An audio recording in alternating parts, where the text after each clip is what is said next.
Hi there, this is Janet Gershon-Siegel, and I'm the Lonely Writer. This is serious social media help for the independent author. The independent author is defined as a writer who does not yet have an agent. All this month I'm doing daily prompts for NaNoWriMo.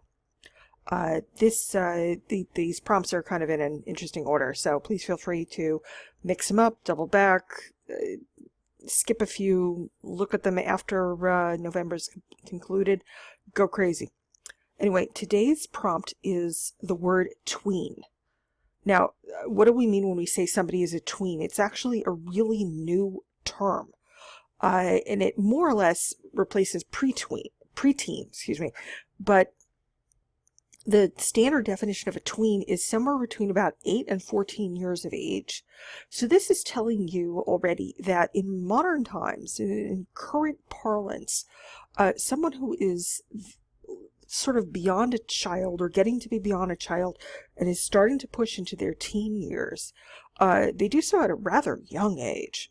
It didn't used to be this way. It used to be that when you looked at a tween, those tended to be people who were at least 10 or 11 years old, the preteen kind of look.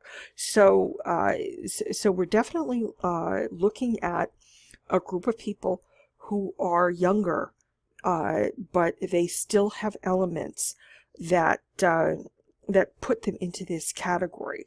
Now recognize this category is, of course, it's rather broad. We're talking about 6-year sweep here, and when you're 8 years old, 6 years is a very long time. It's partly it has to do with puberty, partly it may have to do with where you're in school. When I was younger, you would go to junior high, so that was 7th through 9th grade. And now, middle school is more like kind of 5th through 8th or 6th through 8th.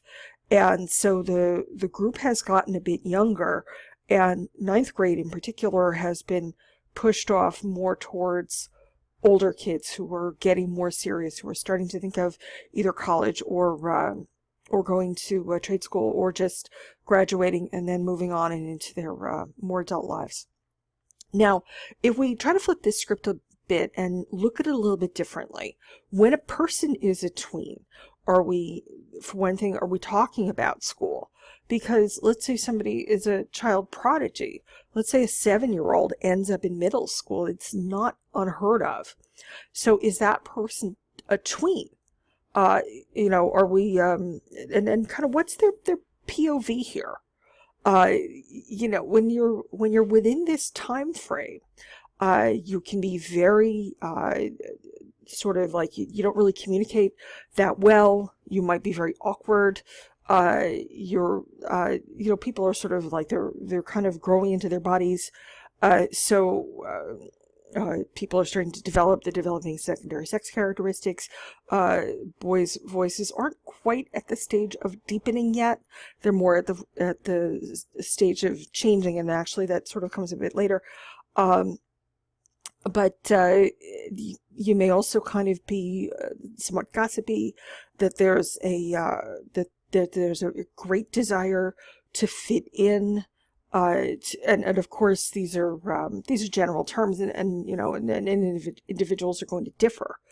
But what is the real difference between somebody who's within this age group now versus people who were in this age group 10 years ago, or 40 years ago, or 30 years ago, 100 years ago, or more?